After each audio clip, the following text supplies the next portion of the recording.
क्या कहना।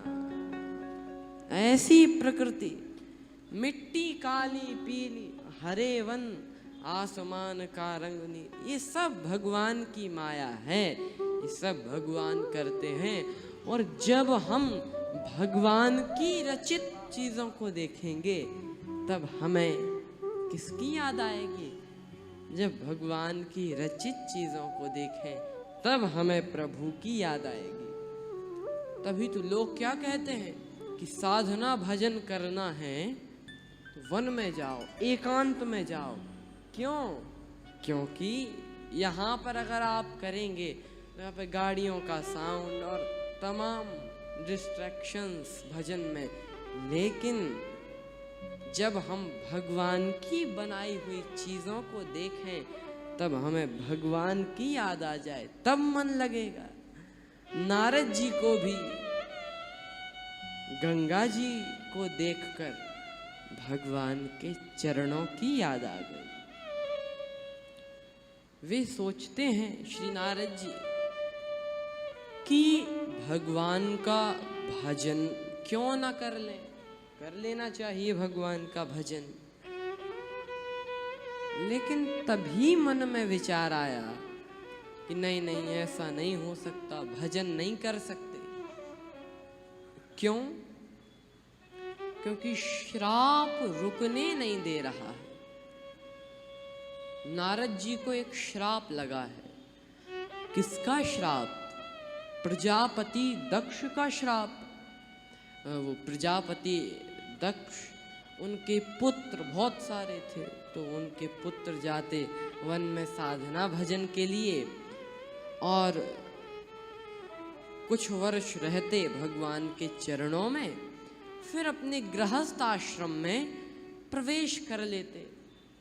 लेकिन जैसे ही ये प्रजापति दक्ष के पुत्र साधना करके लौटने लगते, नारद जी मार्ग में ही मिल जाते और ऐसा उपदेश करते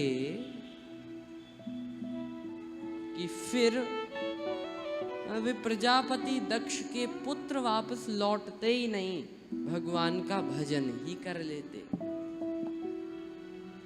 अब देखो, नारद जी कोई गलत काम तो कर नहीं रहे थे, बाबा ही बना रहे थे। आप सरिस सबहिं चह कीन्हा, बाबा ही तो बना रहे थे। और प्रजापति दक्ष ने उन्हें श्राप दे दिया। क्यों? वो कोई गलत काम तो कर नहीं रहे थे। देखो भाई, बाबा होना तो बहुत अच्छा है, लेकिन यह बात भी सोचनी चाहिए कि अगर सब बाबा बन जाएंगे तो बाबा बनने बंद हो जाएंगे कि नहीं। जब कोई विवाह ही नहीं करेगा तो पुत्र कैसे, साधु कौन बने फिर? इसीलिए प्रजापति दक्ष ने श्राप दे दिया। लेकिन एक मन में आश्चर्य होता है कि प्रजापति दक्ष गृहस्थ और नारद जी विरक्त वैष्णव साधु, एक गृहस्थ का श्राप एक विरक्त को लग गया। ये तो बड़ी अटपटी बात है, समझ में आती नहीं है। अगर सही बात बताएं तो गृहस्थ आश्रम विरक्त से भी बड़ा है। कैसे? तभी तो कहा धन्यो गृहस्थ आश्रमः। श्राप लग गया नारद जी को।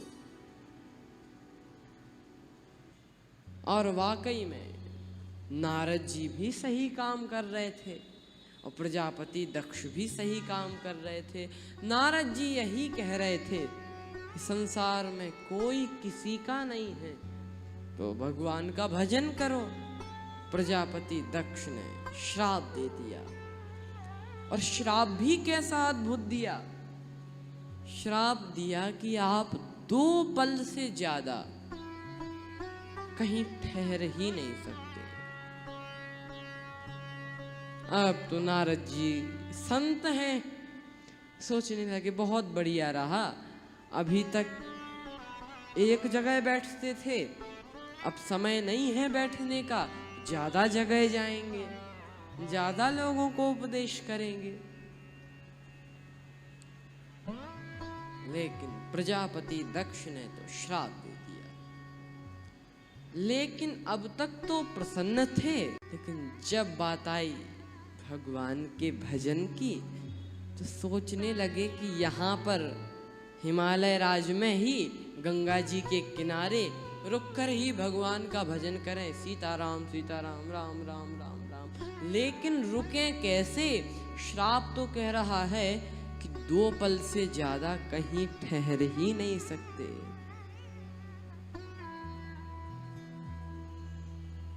तब नारद जी ने भगवान के चरणों का स्मरण किया और बैठ गए तपस्या में, भगवान का नाम जपने लगे।